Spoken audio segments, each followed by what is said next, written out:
नमस्कार मेरे प्यारे भाइयों। आज हम इस सेशन को आगे बढ़ाते हैं बौद्ध धर्म की कहानी को। पिछली क्लास में हमने देख लिया था कि कैसे भगवान बुद्ध ने किन कारणों से संन्यास धारण किया और उनके कारण हमें पता था कि उनके जीवन में 4 ऐसी घटनाएं हुई जिनके कारण उनका हृदय परिवर्तन हुआ और उन्होंने गृह त्याग करने का डिसीजन लिया। वो घटनाएं कौन कौन सी थी? तो सबसे पहले आपको पता 4 ऐसे उन्होंने दृश्य देखे। क्या देखे? 4 दृश्य देखे थे। कौन कौन से थे? सबसे पहला था उन्होंने देखा बूढ़ा व्यक्ति। क्या देखा था? बूढ़ा व्यक्ति। दूसरा उन्होंने देखा था क्या? आपको पता है बीमार व्यक्ति। कैसा व्यक्ति देखा उन्होंने? बीमार व्यक्ति। और तीसरा जो उन्होंने देखा था एक शव को ले जाते हुए देखा था। और चौथा देखा था उन्होंने क्या? एक सन्यासी। ये 4 घटनाएं उनके जीवन को सबसे ज्यादा प्रभावित किया। प्रभावित करने के बाद हमने देखा था कि उन्होंने गृह त्याग कर दिया। गृह त्याग करने के बाद उन्होंने जहां से जिस नदी के यहाँ से गृह त्याग किया था उस नदी का नाम था अनोमा नदी। क्या नाम था इसका? अनोमा नदी। ठीक है ना? क्या नाम था इसका? अनोमा नदी था। और अनोमा नदी पर आपने देखा जो घोड़ा था उनका जो प्रिय घोड़ा उसका नाम था कंथक। क्या नाम था? कंथक। और जो उनके लिए छोड़ने आया था उस सारथी का नाम था छंदक, या जिसका नाम चिन्ना भी मिलता है। चिन्ना भी देखने को मिलता है। और भगवान बुद्ध की इस घटना यानी गृह त्याग की घटना को नाम दिया गया है महाविनिष्क्रमण।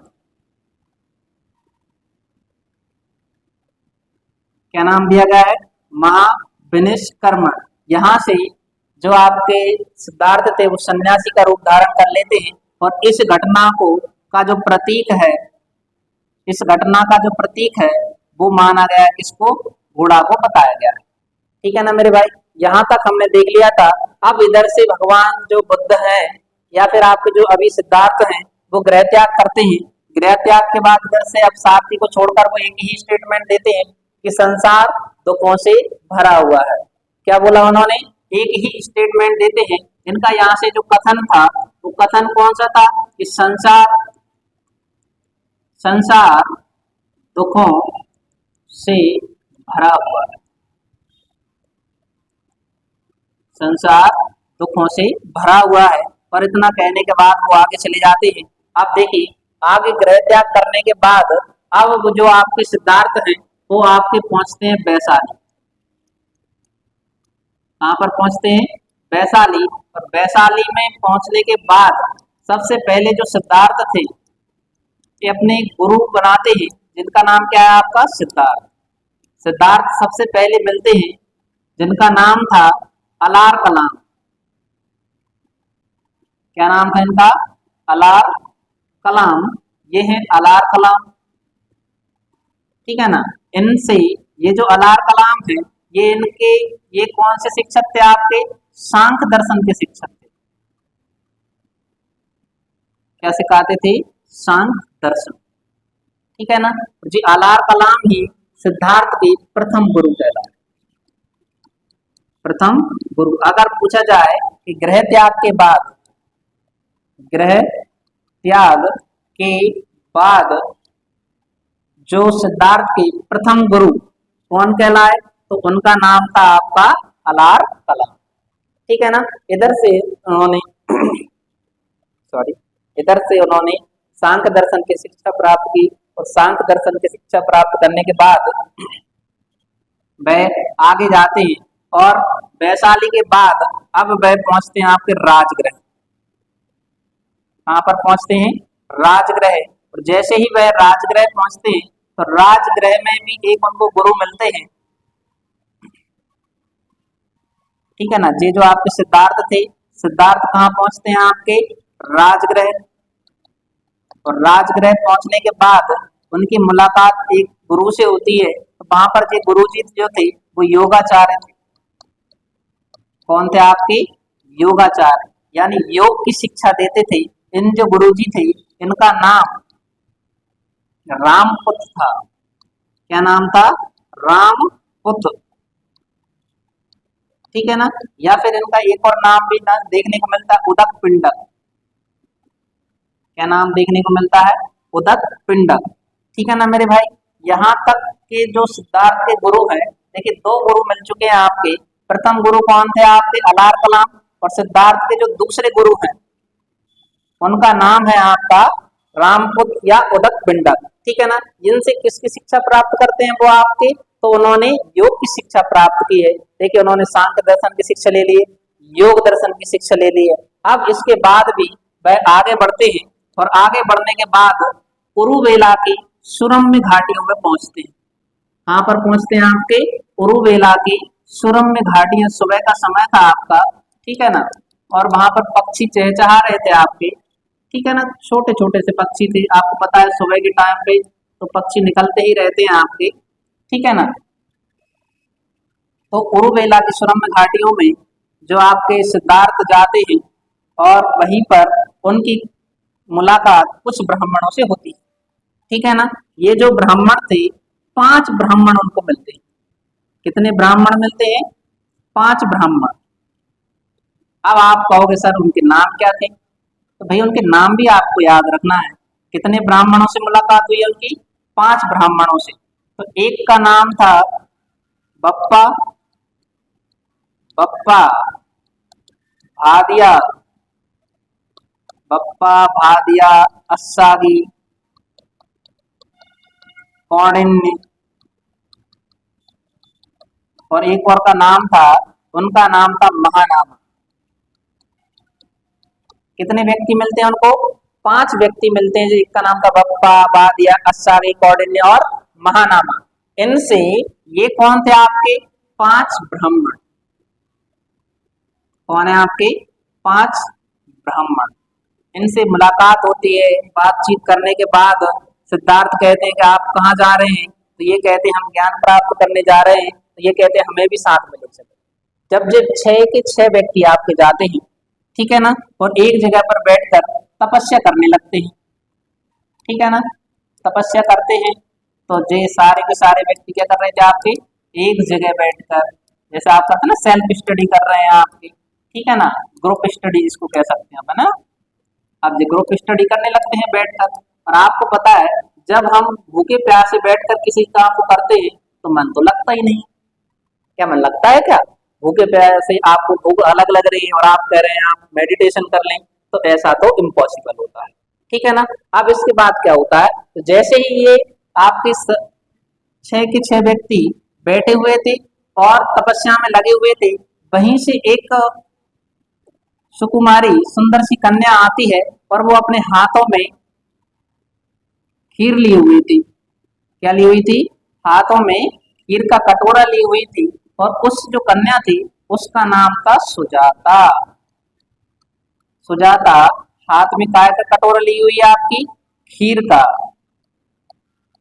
खीर का कटोरा। ठीक है ना। अब देखिए सुजाता हाथ में खीर का कटोरा लेकर जा रही थी तो वहीं से जो सिद्धार्थ थे, कौन थे आपके? सिद्धार्थ। सिद्धार्थ ने खीर ली और खीर खा ली। क्या कर ली? भाई भूख लग रही है तो खीर तो खाएंगे ना। खीर लेकर उन्होंने खा ली। अब जैसे ही इन लोगों को पता पड़ा कि भैया इन्होंने कहा कि तुम तो बेईमान हो। कैसे हो? बेईमान हो, अकेले अकेले ही पार कर गए। ठीक है ना। तो उन्होंने कहा कि तुम सन्यासी बनने के लायक नहीं, तुम पाखंडी हो।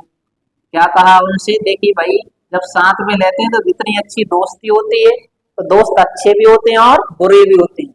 जब तक वो दोस्त हैं तब तक अच्छे, और जिस दिन उनसे कोई बुराई हो गई तो जी मान लेना उनसे बुरा आपका दुश्मन कोई नहीं होगा। ऐसे ही इन्होंने इनको क्या कर दिया? पाखंडी कह दिया, तुम खराब हो, तुम सन्यासी नहीं बन सकते। उन्होंने अपने ग्रुप से इनको रिटायरमेंट कर दिया। ठीक है ना। अब इसके बाद बुद्ध कहते हैं, सिद्धार्थ कहते हैं हमें कोई दिक्कत नहीं है, हम चले जाएंगे। आप आगे जाने के बाद सिद्धार्थ जो है आपके एक वृक्ष के नीचे, एक वृक्ष के नीचे तपस्या करने लगते हैं। और उस वृक्ष का जो नाम था, ये जो वृक्ष है इस वृक्ष का नाम है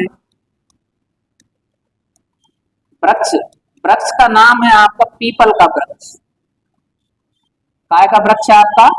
पीपल के वृक्ष के नीचे बैठकर तपस्या करने लगते हैं, ठीक है ना। और उस जो नदी थी, इधर भी एक नदी है जिसका नाम आपको फाल्गुनी नदी देखने को मिलता है। क्या नाम है? फाल्गु नदी या फाल्गुनी नदी, जिसका एक और नाम भी है पुनपुन नदी। क्या नाम है मेरे भाई? पुनपुन नदी के किनारे बैठकर तपस्या करने लगते हैं, ठीक है ना। और तपस्या करने के बाद कुछ समय बाद उनको ज्ञान की प्राप्ति हुई। किसकी प्राप्ति हो जाती है? ज्ञान की प्राप्ति हुई। अब जैसे आपको पता, आप अकेले पढ़ रहे हो बैठे बैठे, और जिस दिन आपका सिलेक्शन हो जाता है, रिजल्ट आ जाता है, तो आप खुशी हो जाते हैं। उस दिन से आपके नाम क्या IAS IPS लगने लगते हैं। ऐसे ही जो सिद्धार्थ थे, कौन थे आपके? सिद्धार्थ। तो सिद्धार्थ के जो नाम बदल के सिद्धार्थ आपके गौतम कहलाने लगे। सिद्धार्थ का नाम बदल के क्या हो गया आपका? बुद्ध कहलाने लगे। उसी दिन से उनको गौतम कहलाने लगे, ठीक है ना। ये नाम उनके देखने को मिलते हैं। और जिस जगह उनको ज्ञान की प्राप्ति हुई, वो जो जगह थी, जगह कहलाने लगी आपकी बोध गया। क्या कहलाने लगी आपकी? बोध गया। और बोध गया जो उधर ही जो वृक्ष था आपका, अब वृक्ष का भी नाम बदल दिया। पीपल का वृक्ष था, वो जो वृक्ष था वो कहलाने लगा आपका बोधि वृक्ष। क्या कहलाने लगा था आपका? बोधि वृक्ष। और जिस दिन उनको ज्ञान मिला था, क्या मिला था? ज्ञान की प्राप्ति हुई, उस दिन बुद्ध उस दिन को वैशाख पूर्णिमा थी आपकी। क्या थी आपकी? वैशाख पूर्णिमा। वैशाख पूर्णिमा को ही उसी दिन से बुद्ध पूर्णिमा कहने लगे। क्या कहने लगे? बुद्ध पूर्णिमा कहने लगे। इधर तक आपको अगर कोई डाउट है तो आप क्लियर कर लीजिए। भगवान बुद्ध को ज्ञान की प्राप्ति हो चुकी है, इसी दिन से उनको अलग अलग नाम दिए जाने लगे थे। तो भगवान बुद्ध यानी सिद्धार्थ को एक और नाम भी दिया गया है। बुद्ध को तथागत भी कहा गया है। क्या कहा गया है? तथागत। तथागत का अर्थ होता है जहां से जन्म हुआ उसी में विलीन हो जाना, यानी जिससे उत्पन्न उसी में विलीन। तथागत का जो अर्थ होता है, जिससे उत्पन्न उसी में विलीन, उसी में विलीन। इसका अर्थ क्या होता है? यानी जो सिद्धार्थ का जन्म, ज्ञान प्राप्ति और जिनकी मृत्यु का भी बताया जाता है कि जो इनकी मृत्यु हुई थी, ये तीनों की तीनों घटनाएं किस दिन हुई है आपकी? वैशाख पूर्णिमा। किस दिन हुई आपकी? वैशाख पूर्णिमा, ठीक है ना। ऐसी जानकारी हमें देखने को मिलती है कि जिस दिन तीनों घटना उनके एक ही दिन हुई, ठीक है ना।